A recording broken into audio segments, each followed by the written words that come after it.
Another is old is possible. Thank you very much for your attention.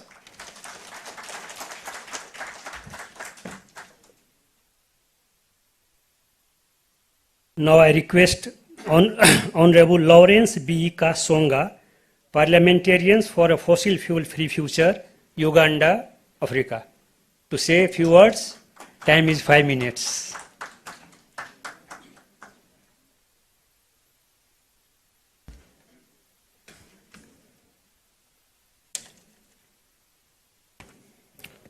The Right Honorable Prime Minister of Nepal, the Minister for Forest and Environment of Nepal, the Honorable Members of Parliament from various countries around the world, the members from the civil society, academia, and private sector present in this meeting. My name is P. Lawrence Songa, Member of Parliament from Uganda, and Uganda is in eastern part of Africa, and I'm the chair of the Climate Change Committee in the Parliament of Uganda, and a member of the Parliamentarians for Fossil Fuel Free Future. I am very grateful to be here. First of all, I want to thank you, Right Honorable Prime Minister, for your visit to Uganda for the 19th summit of the Non-Aligned Movement, and climate change was one of the key topics in that discussion. I want also to say that Uganda and Nepal has a very strong bond. To date, we have about 350 Nepalese living in Uganda. We want to strengthen that cooperation. The climate crisis is looming, and it is global. This climate crisis, coupled with pollution, biodiversity, and ecosystem loss, is really causing vulnerability of people. Women and children are mostly affected. People with disabilities, the elderly, and people who are living in small island developing nations, people who are living in fragile ecosystem, are feeling the impact of climate change. But there is hope. The hope is if government, civil society, academia, and private sector, and all bodies work together, we shall be able to find solution to this climate crisis. And this requires deep international cooperation and collaboration. And the members of parliament under the Parliamentarians for Fossil Fuel Free Future are ready to champion this very important campaign. To date, we are about 850 parliamentarians from 95 countries. This is a strong opportunity for all of us to work together. Fossil fuel is actually causing climate change, is the biggest contributor to climate change. And when I talk about fossil fuel, I'm talking about coal products, natural gas, derived gas, crude oil, petroleum products, and non-renewable wastes. So our thinking should be broadened to that extent. Although focus is too much on petroleum, we must consider all these are fossil fuel. The industries in the fossil fuel sector are expanding. And now the demand for these fossil fuel products are still increasing. And yet we need solution, to find solution so that we can save the planet. So, in our commitment of common but differentiated responsibility, we need to gradually move away, phase out fossil fuel by creating renewable alternatives in most countries. And that requires climate finance. We are saying climate finance should be made available, especially to countries, the developing world. Restrictions on access should be minimal. That will help us to create alternatives to fossil fuel. And we want to ensure that we have 100% access to renewable energy globally, and these alternatives will be able to power our economies. Now, the issue of access to this finance need to be discussed at local, national, regional, and international level. We have seen commitments by developed world. They made commitment to contribute $100 billion to the Green Climate Fund. This money is not reaching most developing countries. We have seen money committed to renewable energy, but for example, in Africa, only 2% of that money reach Africa, just because most of the developing countries in Africa, in Asia, in Latin America, they cannot score highly when they are rated, what we call credit rating. So we need to address that. And then we need in our countries to enact national budget and fiscal policies that are in line with addressing fossil fuel. So, Right Honorable Prime Minister, parliamentarians are the key entry point for this. Civil society organizations who are attending the World Social Forum, you know that the shortcut to addressing all these problems in each country is to work with the parliamentarian so that it is faster and we ensure that we have sustainable livelihood for all. I want to thank you and thank you for listening.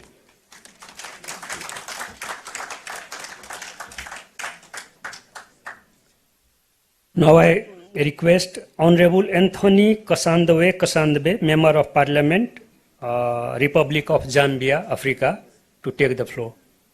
Time is 5 minutes.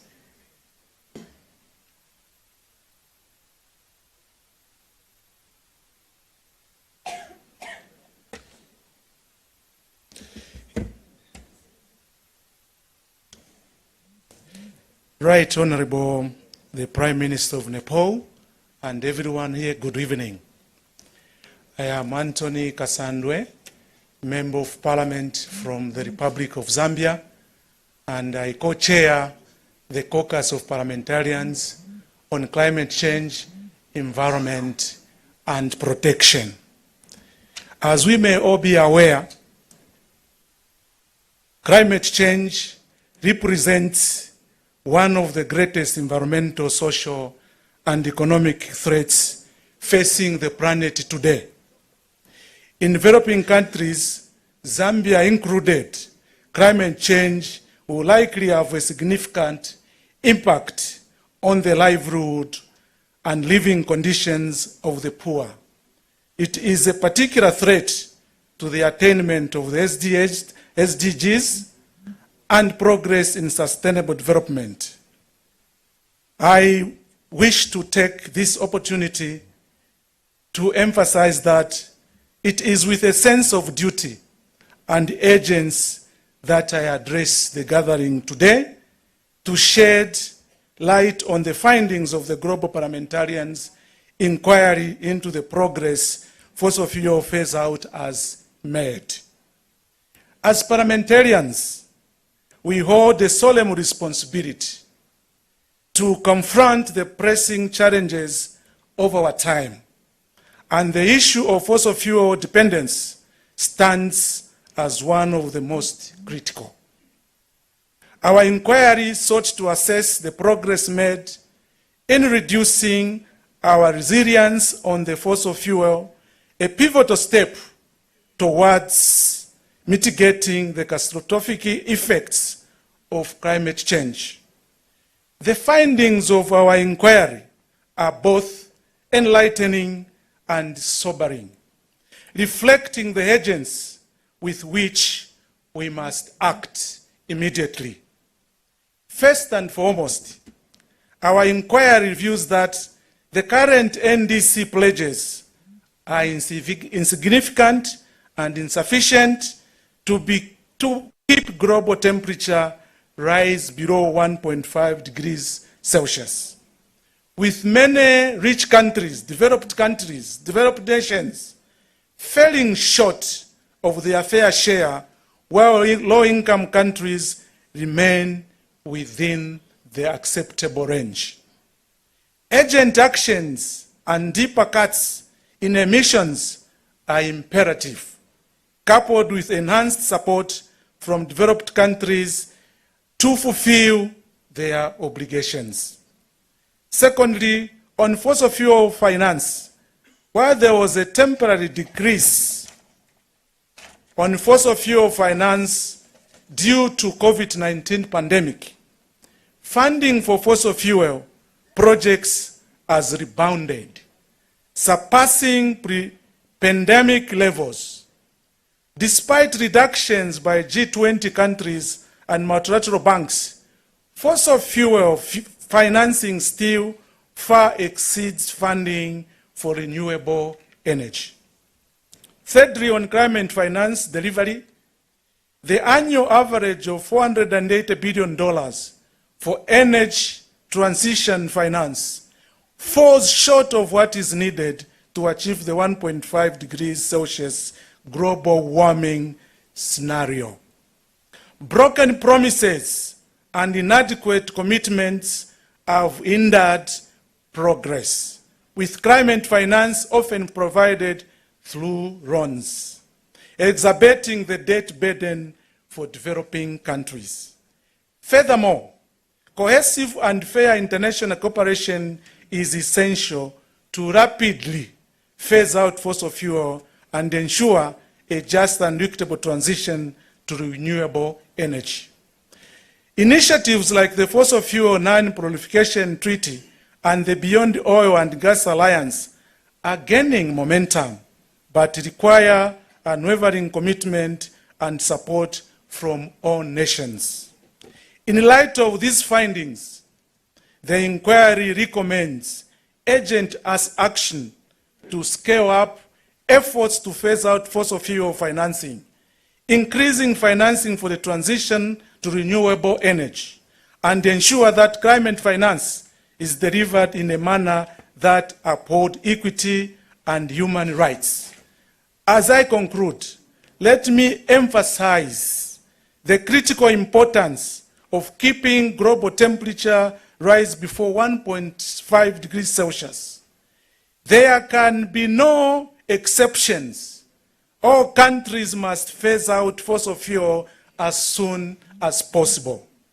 Guided by the principle of equity and justice, together, let us forge a path towards a fossil fuel future for the well-being of our planet and the future generations.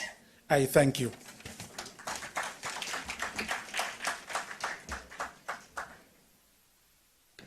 Now I request Honorable Nusrat Saban Hanje, Member of Parliament, United Republic of Tanzania.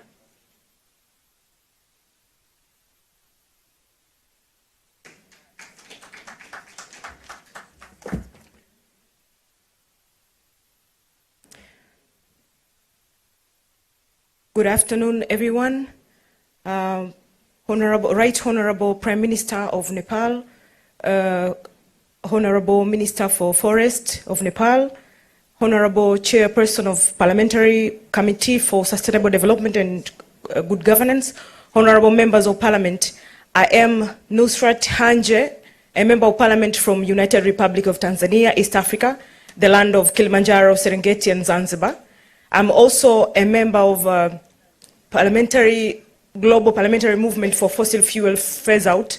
I'm also a chairperson of Parliamentary Caucus for Energy Transition in my country. I would like to use this opportunity, first of all, to thank everyone who took their time to be here. This really means a lot for us who came very far from this country, and it means a lot for you to have a common thinking and thinking that this is a really important matter for the global north and the global south also. As a parliamentary from Tanzania, a nation blessed with abundant natural resources but also vulnerable to the impact of climate change, I accurately aware of the urgent need to action to address the intertwined challenges of fossil fuels and climate finance. The burning of fossil fuel has long been a cornerstone of global energy production, driving economic growth and development around the world. However, we cannot ignore the stark reality that our continued reliance on fossil fuel is driving us toward ecological catastrophe. From the melting ice caps of Kilimanjaro, Arctic, to the devastation wildfire of the Amazon. And the impacts of climate change are becoming increasingly impossible to ignore. As parliamentarians, we have a moral imperative to confront this crisis head-on and chart a new course toward a sustainable and resilient future. Center of this effort is the urgent need to transition away from fossil fuels and toward clean, renewable energies. We must recognize that the extraction, production, and consumption of fossil fuel not only accelerate the climate crisis, but also perpetuate social injustice and economic inequalities. The Fossil Fuel Non-Proliferation Treaty, a bold and visionary initiative aimed at addressing the root cause of climate change by phasing out fossil fuel production and consumption on a global scale. Modeled after the successful nuclear non-proliferation treaty, the Fossil Fuel Non-Proliferation Treaty seeks to create a legal binding framework to nations to collectively commit to reduce and alternatively eliminating their reliance on fossil fuels.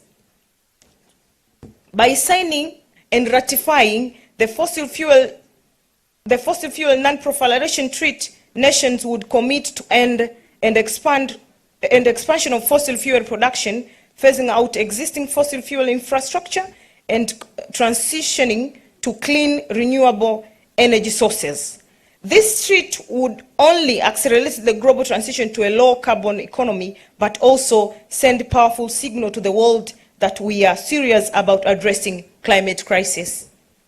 But the transition to renewable energy requires more than just political will.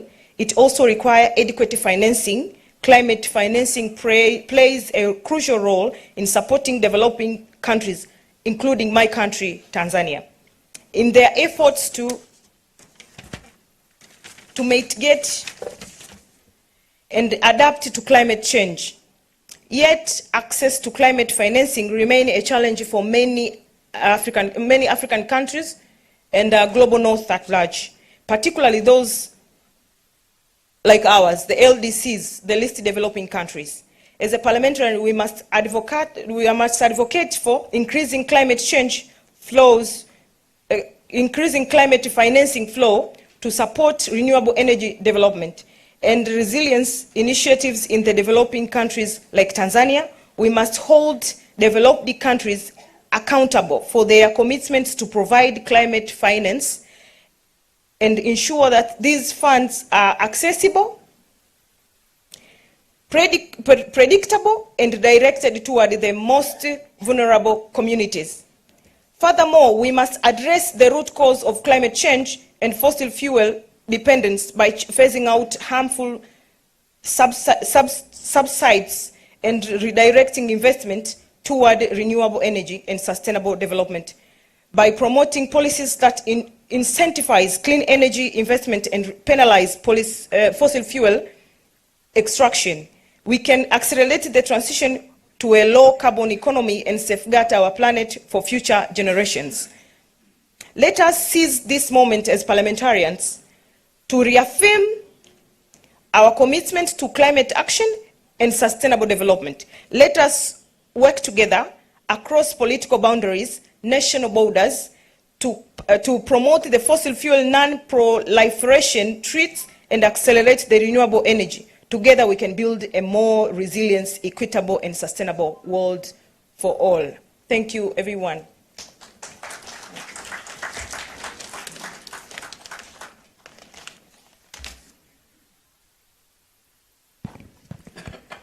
Now I call upon Honorable Kamara Rebecca E., Member of Parliament, Republic of Sierra Leone.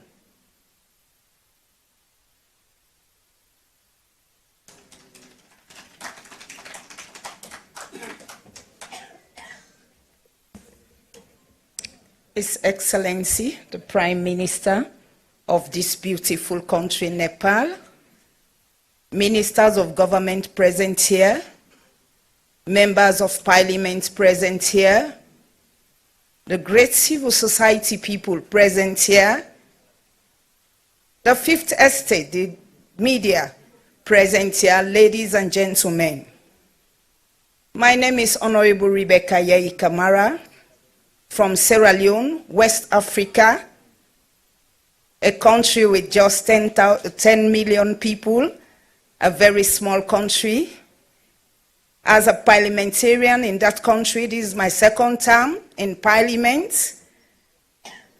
From Sierra Leone, a nation that is both vulnerable to the impact of climate change and rich in natural resources, I am acutely aware of the urgency and importance of addressing the twin challenges of fossil fuel and climate change. The burning of fossil fuel, long considered the lifeblood of industrial development, has brought us to a precipice. We are witnessing the devastating consequences of the resilience on this finite and polluting source of energy. From extreme weather events to rise sea level, the impact of climate change are being felt in every corner of the globe, including Sierra Leone. As parliamentarians, we have a solemn duty to confront this crisis ahead on the charts a new course towards a sustainable and resilient future. Central to the effort is the urgent need to transit away from fossil fuel and towards clean and renewable energy source. We must recognize that the continued extraction and burning of fossil fuel not only exacerbates the climate crisis, but also creates social injustice and economic inequality. In Sierra Leone, we are already experiencing the impact of climate change firsthand. Our coastal communities are facing the existence threat of sea level rise, whilst our agricultural sector is grappling with increasing erratic weather patterns. These challenges underscore the imperative for decisive action to transit to clean, renewable energy. But the transition to renewable energy is not just a matter of environmental necessity. It is also an opportunity for economic transformation and social justice. By investing in renewable energy infrastructure, we can create jobs, stimulate economic growth, and empower local communities. Moreover, by prioritizing renewable energy access for marginalized and vulnerable population, we can ensure that no one is left behind in the transition to a sustainable future. However, the transition to renewable energy transition requires more than just political will. It also requires adequate financing. Climate finance plays a crucial role in supporting developing countries like Sierra Leone in their effort to mitigate and adapt to climate change. Yet access to climate financing remains a challenge for many countries, particularly those in the global south. As parliamentarians, we must advocate for increased climate financing flow to support renewable energy, development and climate resilience initiatives in developing countries. We must hold developed countries accountable for their commitments to provide climate finance and ensure that these funds are accessible, predictable, non-debt creating, and directed towards the most vulnerable communities. Furthermore, we must address the root cause of climate change and fossil fuel dependence by phasing out harmful subsidies and redirect investment towards renewable energy. And to tell you, in Sierra Leone, in our budget, we have removed fuel subsidy and we have redirected it to agriculture because our main goal now is feed Sierra Leone. Let us seize this moment as parliamentarians to reaffirm our commitment to climate action and sustainable development. Let us work together across political boundaries and national borders to accelerate the transition away from fossil fuel towards future power, powered by clean, renewable energy. Together, we can build a more resilient, equitable, and sustainable world for all. Thank you very much. Your notes here. Thank you. Now I request Honorable Cecilia Isabel Requena Zarate, Member of Parliament, Plurinational State of Bolivia, Latin America. Take the floor. Time is 5 minutes.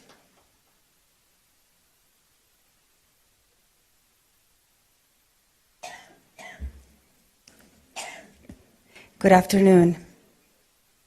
Your Excellency, Prime Minister of Nepal, members of Parliament, the Nepalese government and others like us coming from so different countries, members of civil society, journalists, academia that are here present with us. It is, Mr. Prime Minister, a real honor to be able to speak in front of you, but also in front of the audience in Kathmandu, Nepal. I am Cecilia Requena. I come from Bolivia, South America. It's also a country with high mountains, as Nepal. In our case, we also have the Amazonas region, and I, for instance, live at 3,600 meters above sea level, so higher than Kathmandu. And I have felt at home here, and I love Kathmandu, I have to say. So thank you for the opportunity. I'm also chair of the committee in charge of climate change in the Senate in Bolivia. I'm also part of our network for a fossil-free future. I want to talk a little bit about the energy transition. It is an honor to stand before you today at this high-profile parliamentarians event and at the World Social Forum, where we gather to address one of the most pressing challenges of our time, the transition to a sustainable energy system.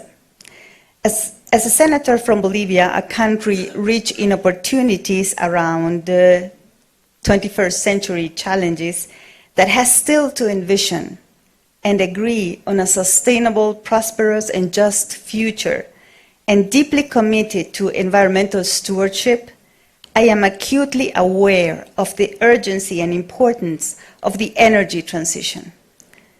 The world is at a critical juncture, facing unprecedented threats from climate change and environmental degradation. The burning of fossil fuels, once considered a pillar of economic development, is now recognized as a primary driver of global warming and ecological destruction. As parliamentarians, we have a crucial role to play in facilitating this transition to sustainable energy systems. We must harness the power of legislation, policy making, and advocacy to drive meaningful change and ensure a just and equitable transition for all. Here are some key areas where parliamentarians can make a difference. The first one, shaping the future we need, along with civil society and other key social, political, and economical actors, fully engage in the co-creation of a new vision, a new story of the possible future, as well as a critical and evidence-based pathway to initiate that important changes that are required, including the courage to advance as soon as possible. Apparently, Nepal is already there. We have a lot of work to do in Bolivia and many other countries. Legislative action, that would be the second area in which we can contribute. Parliamentarians can enact laws and regulations that promote renewable energy development, incentivize clean energy investments, and phase out subsidies for fossil fuels in my country's case, Bolivia, fossil fuel subsidies are one of the most important economic and therefore political challenges that has to be addressed within an integral strategy, in order to avoid further and severe damage to the economy of most Bolivians in the short and medium term through inflation, for instance. We are not there yet. We still have subsidies. This is a huge challenge for us, but precisely by setting ambitious renewable energy targets and establishing supportive legal frameworks, we can create and enable environment for renewable energy deployment that will soothe, accelerate, and provide cheap and accessible alternatives for the necessary transition. Third, policy advocacy. Parliamentarians can advocate for policies that prioritize renewable energy deployment and address barriers to its adoption. This includes gathering and communicating data and viable proposals in coordination with academia, civil society, and the innovative private sector, and communities that want to be early adopters. Advocating for the removal of damaging regulatory barriers, promoting renewable energy financing mechanisms that facilitate access and promote social justice, and supporting research and development in clean energy technologies. Fourth, public awareness. Parliamentarians can raise awareness among the public about the benefits of renewable energy, best practices, successful cases relevant to our specific conditions, and the urgent need to transition away from fossil fuels. By engaging with constituents, organizing public forums like this, and leveraging media platforms, we can build support for renewable energy and mobilize the grassroots movement. Last one, international cooperation. Parliamentarians can collaborate with their counterparts, as we're doing right now, to exchange best practices, share lessons learned, and advocate for global action on renewable energy.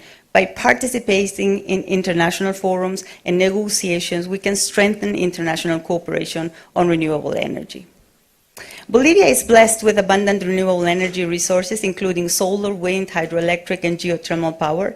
By harnessing these resources and investing in clean energy infrastructure, we can reduce our dependence on fossil fuels and promote sustainable development by reinforcing the distributed and decentralized potential of renewables that can dramatically change the living conditions, especially in remote rural areas in the Amazonas region, and also in cities with better air quality and less noise. We can also contribute to very modestly, to mitigate climate change. We're not the main responsibles. Our biggest and significant contribution in case of Bolivia to the climate crisis is forest clearing and burning, including growing forest wildfires for agriculture purposes. But no country, I'm about to finish, but no country can achieve this transition alone. It requires shared vision, beyond party lines, that's really important, collective action, political will, and international cooperation. As parliamentarians, we have a responsibility to our constituents, our planet, and future generations to lead this transition courageously and build sustainable and equitable world. Let us seize the opportunity to reaffirm our commitment to the transition to sustainable energy systems, our commitment to conditions that enhance the opportunities of co-creating a better present and future, especially for the most vulnerable.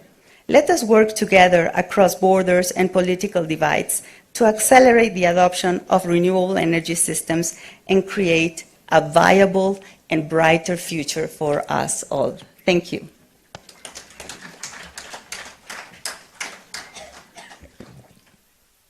Now I request Honorable Raul Manuel, Member of Parliament, Republic of Philippines.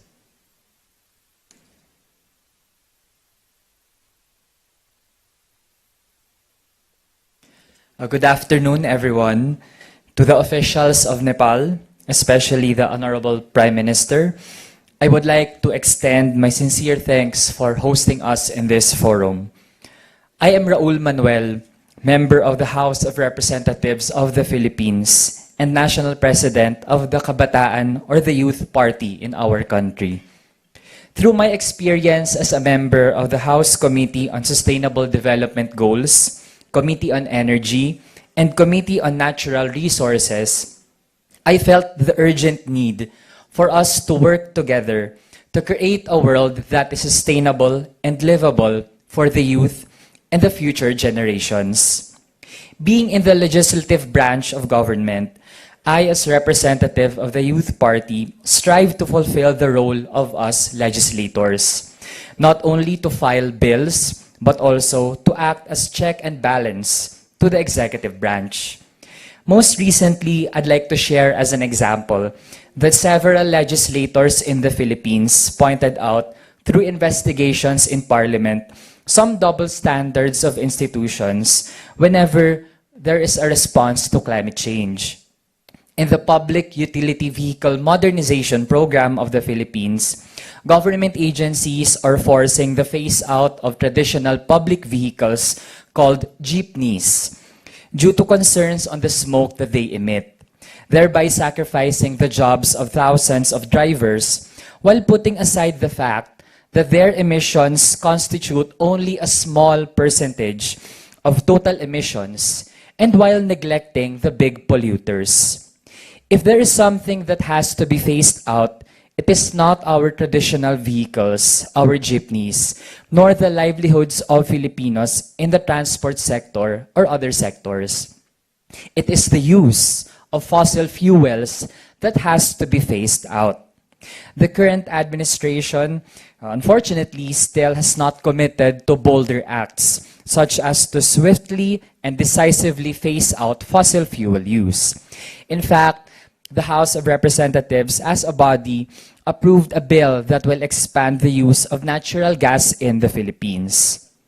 Aside from investigations and discussions in Parliament, my role as a young parliamentarian includes consulting, working with and protecting youth organizations and young people who play a critical role in providing environmental policy inputs and recommendations that reflect sentiments from the grassroots.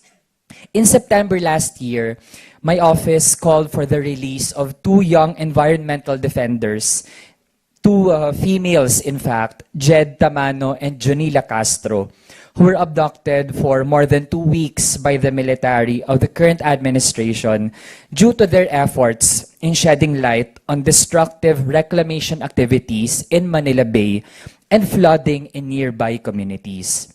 Just yesterday, I'd like to share some good news that the Philippine Supreme Court granted the request of these two young climate advocates, Jed and Jonila, for temporary protection orders. This shows that the issue of climate action is closely connected to ensuring justice, especially for already marginalized communities. When it comes to funding the transition, we actively participate in national budget deliberations and make sure that climate expenditure tagging is truthful and contributes to intended goals. We must scrutinize the projects, activities, and programs that have been tagged as climate expenditure. And we demand that climate-tagged budget items are not mere piecemeal, scattered, and band-aid acts in our attempt to mitigate the effects of climate change, but they must be part of genuine shifts in infrastructure and economic policy. So once again, in behalf of us parliamentarians in the Philippines who call for fossil fuel phase out, for more funding, especially for us in the Global South, we thank you for this opportunity to share and also to hear from other participants. Good afternoon, everyone.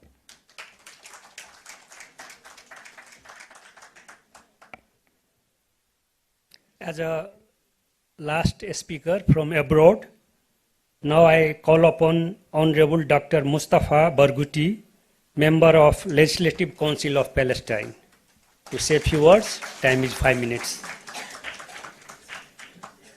Thank you. Right Honorable Prime Minister Prashanda, Honorable Minister and Honorable Members of Parliament and representatives of civil society. It is a great honor and pleasure for me to be for the first time in your wonderful country, Nepal. I'm so impressed not only by the beauty of the country, but also by the kindness and hospitality of your people. So thank you so much for hosting us. One of the greatest challenges that face humanity today is the issue of climate change. It is absolutely known and it is absolutely correct that there is a connection between climate change and sustainable development. They are, of course, intertwined. We all also know that reduction of fossil fuel and carbon emissions is possible. It's not impossible, it's very possible. But we also all know that the main reason why this is not happening is that because some people, some countries are making a lot of profit and they don't want to get rid of it. We also all know that most of the emissions are happening in the rich countries who have the biggest amount of industry, etc. But we also know that it is very essential for members of parliaments worldwide, as well as the very important civil society, and the fact that the social forum is being held today is an expression of the value and importance of civil society. We all know how crucial the role of civil society is in advocacy and lobbying and pressuring governments to change the policies for the sake of all humanity.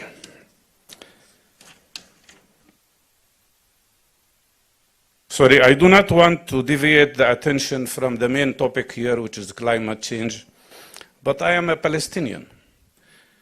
And you know that one of the gravest and most dangerous things that destroy climate and environment are the wars. Today we have a terrible humanitarian disaster in Gaza and in Palestine because of a terrible aggression where the Israeli army has thrown no less than 68,000 tons of explosives on a very little small place called Gaza, which is only 140 square miles with 2.3 million people. It's much bigger than the total power of the 2 nuclear bombs that were thrown on Hiroshima and Nagasaki. And the environmental disaster is beyond description. 5% of the population of Gaza have already been killed or injured. 5%, including 11,000 children. That's why, without deviating the attention from the important subject today, I call on you to pressure for an immediate and ceasefire, to end occupation, and to achieve just and lasting peace. Thank you so much.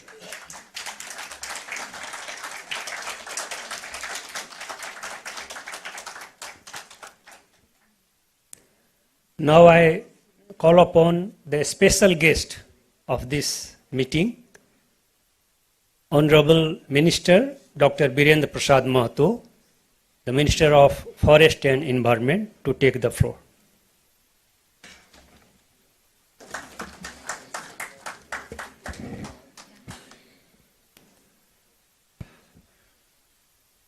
Chairperson of the program, Honorable Prakash Pantju, Chief Guest, Right Honorable Prime Minister, Shri Pushp Kamal Dahal Prachandji, distinguished parliamentarians from home and abroad, guests, media friends, ladies and gentlemen. It gives me immense pleasure to share a few words in this important program on climate change and sustainable development. Sustainable Development Goals, SDGs, are part of the global commitment that member countries to the United Nations adopted in 2015 to combating poverty, protecting the global environment, and enhancing the prosperity of people now and for the future. Sustainable development and climate change are closely interconnected. As you all are aware, climate change has become one of the greatest challenges for the world community. Addressing these challenges requires collective and holistic action at multiple levels. The impacts of climate change pose significant risks of economics, ecosystem, and humanity as a whole. We must take more action on the ground to adapt the nation's climate change effects.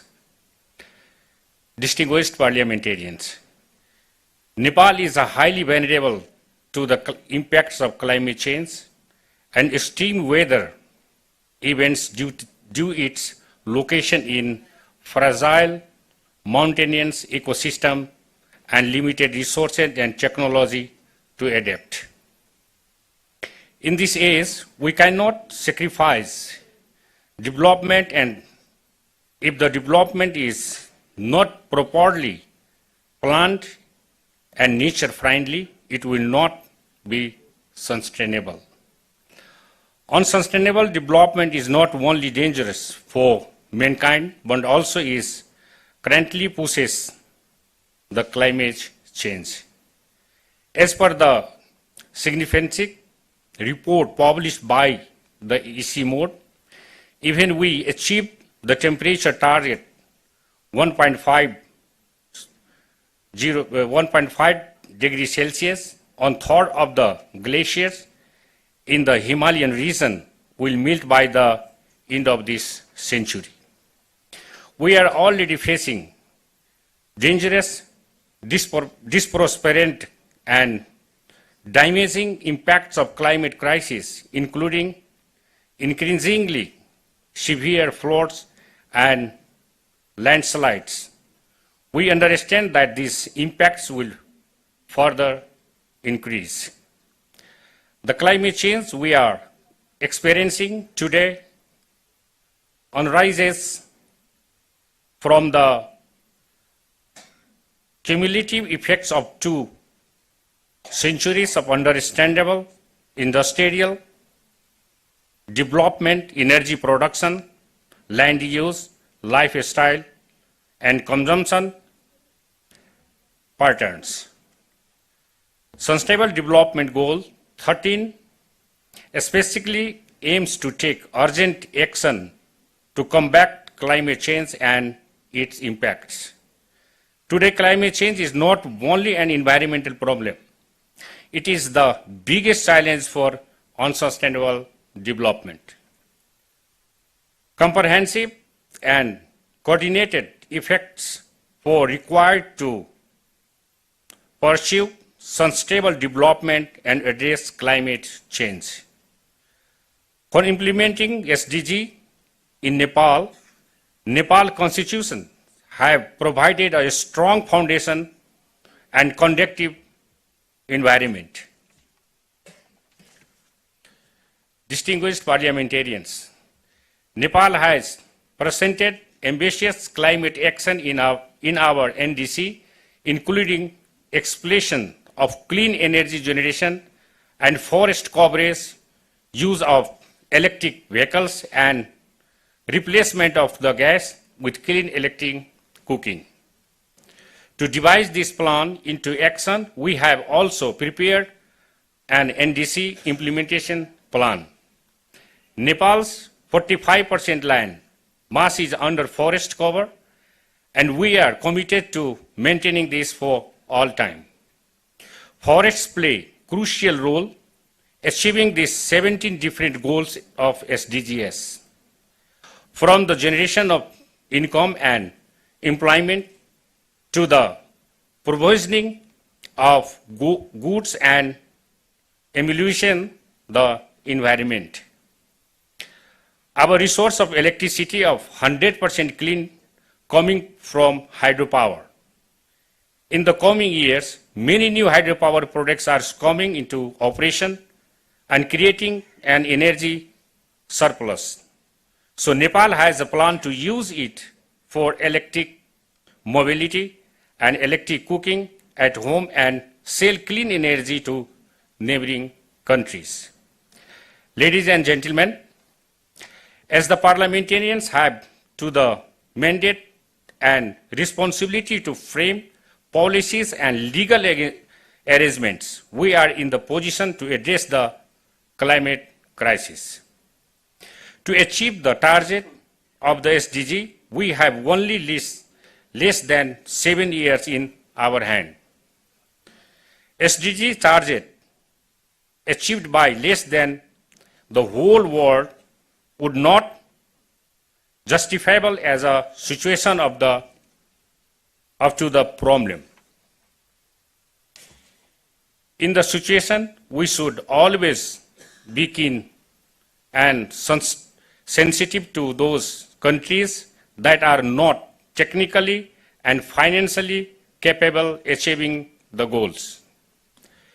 Dear guests and parliamentarians, on behalf of the government of Nepal, the Ministry of Forests and Environment and my own, I welcome all the foreign parliamentarians and guests who have taken the time to travel to Nepal, make this program more meaningful, and I wish you all present stay in Nepal and happy return back home. Please kindly allow me to take this opportunity to thank both organizers, the Parliamentary Committee on Sustainable Development and Governance of the Parliament of Nepal, and the International Parliamentarians Committee on Fossil Fuel Phase Out. In the end, I would like to extend my best wishes for the success of this program. Thank you. Thank you very much.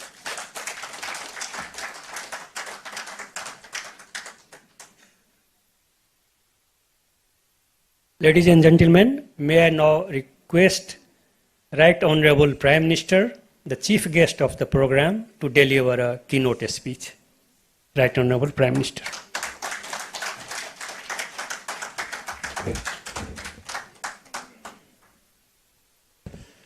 Very good afternoon and namaste to everybody. And I wish every success of this very unique and historic initiative and program. Chair of the session, Honorable Minister for Forest and Environment, respected international parliamentarians and distinguished guests, Honorable Member of the House of Representatives and National Assembly of Nepal, distinguished guest, media person. I thank international parliamentarians for Fossil Fuel Phase Out and National Assembly's Sustainable Development and Good Governance Committee of Nepal for jointly organizing this important conference on the role of parliamentarians in addressing climate change and sustainable development. I feel privileged to welcome honorable parliamentarians from the globe and Nepal and other distinguished guests in this conference. I am confident that this conference will reflect on our action against the global environmental crisis and forge common understanding and strategies on climate justice and sustainable development. Climate change is evolving as a major global threat that posing enormous challenges to socio-economic and environmental well-being. Climate science underlines that if current greenhouse gas emissions do not rapidly decline in line with 1.5 degrees Celsius limit, the prospect for climate resilient development will be severely limited. LDCs are more vulnerable to the impact of the climate change and are in desperate need of financial and technological support. As you may have well aware that during UNGA, I tried to raise the issue of the climate change, particularly on behalf of the LDC's country, especially because currently Nepal is the chair of the LDCs. As a chair of the LDCs, I tried to strongly appeal the international community about the terrible impact of the climate change in the LDCs. Nepal is bearing a direct, disproportionate and damaging effect of climate change despite near zero contribution to global emission. Due to an appalling injustice inflicted on us, our people are severely affected by climate-induced disasters such as landslide, floods, wildfires, glacier lake outburst, drought, etc. Because terrible impact is there in Nepal, therefore, during UNGA, I requested Secretary General of the UN to visit Nepal and directly have an interaction with the local peoples who are directly affected by the climate change. He agreed to visit Nepal, and it has a very huge impact all over the world. Secretary General, during COP28, I chaired a roundtable conference of the mountainous country, and he made a very strong speech in favor of the LDCs and the effect of the climate change. I am deeply concerned about the finding of the recent IPCC report that states climate-induced disaster breaking records in the Himalayas. We have already lost 1/3 of our glaciers, and scientists have warned that we are going to lose another 1/3 by the end of this century. The Himalayas are the foundation of human civilization, ecosystem and biodiversity. They are providing global service to the people and the planet and are the source of livelihoods for billions of people downstream. Distinguished participants, I have strongly highlighted the repercussion of climate change in mountainous region and least developed country in all forums, including the 78th UNGA Climate Ambition Summit and COP28 in Dubai. As the chair of the LDCs, I urge the developed economy and the international community for more predictable and adequate and equitable resources and technology for LDCs. I emphasize the criticality of meeting the $100 billion climate finance obligation, accelerating climate action through Green Climate Fund, and implementing the loss and damage fund in a manner that is easy to access and implement for the LDCs. I appreciate and thanks to the United Nations Secretary General Mr. Antonio Guterres for his recent visit to Nepal, collecting first-hand information of the climate change impact from the local communities who are facing the climate crisis. Dear friends, Nepal is fully committed to the Paris Agreement. We are committed to achieving net zero greenhouse gas emission by 2045, 5 years earlier than the global target. We are fully committed to utilize our hydropower potential to secure clean energy and maintain 45% forest covered land. Recently, I unveiled the National Adaptation Plan and NDC Implementation Plan with a clear roadmap and strategy to promote climate resilient and sustainable development in Nepal. However, our attempts to implement climate change adaptation and mitigation plans are facing serious financial and technological gaps. Nepal needs additional resources to make our ecosystem and people resilient to climate change and ensure the implementation of local-led adaptation, climate roadmap and programs. I strongly believe in the necessity of initiating dialogue among the parliamentarians and policy makers globally to advocate together for climate justice and to safeguard a sustainable future for ecosystem, people, and our planet. Dear friends, I would like to extend my sincere gratitude for your valuable presence and extend our sincere thanks to all those in attendance, including the honorable parliamentarians from different countries. As you know that tremendous political changes were there in the last decade in this country. Now we are trying our best to create a political stability and create the atmosphere for economic construction. But this climate change issue is much sensitive and much terrible issue for our country. And I think that this initiative and this forum of the parliamentarians all over the world will create a more positive atmosphere, more effective interference on this issue. Finally, I stand in solidarity with you all as strong advocates for a sustainable planet. Let us work together and work together toward an emission-free world. Thank you for your attention. Thank you very much.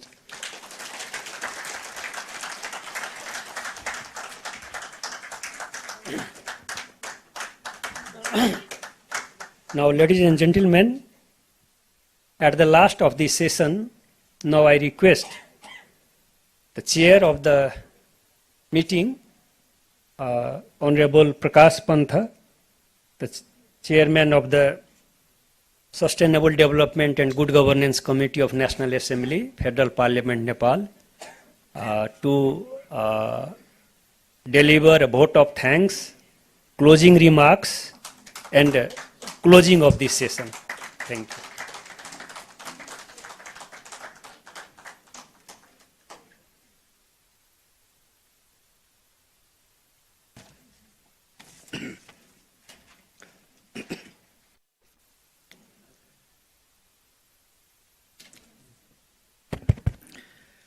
Thank you, Honorable. Chief Guest, Right Honorable Prime Minister Pushpakamal Dhal Prachanda. Special Guest, Honorable Minister for Forest and Environment, Dr. Birendra Prasad Mahato. Honorable MPs from the countries of Asia Pacific, Africa, South America and other regions.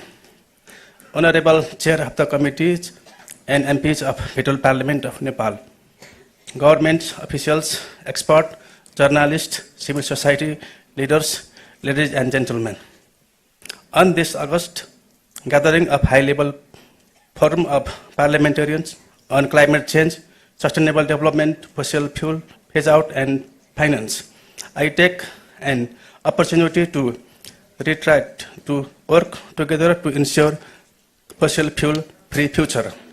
The major objective of this program is to reduce the fossil fuel consumption stepwise and to advocate demand for the justice in coping challenges created by climate change effects in Himalayas, small Iceland, and the other regions of the continent. This program has been successful to draw the attention of the parliamentarians of the different countries and civil society leaders to work out for better policy option for the smooth transition of fossil fuel and to move toward green energy mission. There are challenges and opportunities together for the countries like Nepal while moving toward the smooth transition of fossil fuel. The countries on the south are mostly poor, vulnerable and underdeveloped and financially weak. To move toward this movement, the transition is not an easy task. Most of the activities is these countries really to fossil fuel and it demands a long-term plan and a huge financial resource to replace fossil fuel with green and alternative energy resources. However, there is an area of hope from the generation of hydropower in the high stream rivers of mountains, use of wind energy and solar energy in the Iceland and in African plains. The replacement and changing habits on traditional energy dependency may take time to replace, but we do not have option keeping on exploiting fossil fuel. There is a need to huge investment on infrastructure development, technological innovation, production and distribution of green energy and funding in this historic journey. Ladies and gentlemen, this movement demands the strong commitment and formulation of strong rule and regulation, and people have hoped from us how lawmakers make the departure on this movement. We need to revisit our development frameworks, the country strategy of financing to the green energy. The back of plans for the compensation subsidies to track the energy producers. Polluters pay principles and motivation to attract the scientists and innovators in our mission should be in our priorities. We need to move and work together for sharing our good practices, producing synergy in the region, and join hands for investment, sharing resources and technology. The more we need to come into an agreement, make commitment and work with collaboration, the more we achieve our target of SDGs. Ladies and gentlemen, the success of transition needs awareness and solidarity among us. The government has to work on smooth transition process of fossil fuel replacement from the perspective of the environmental, social and financial management.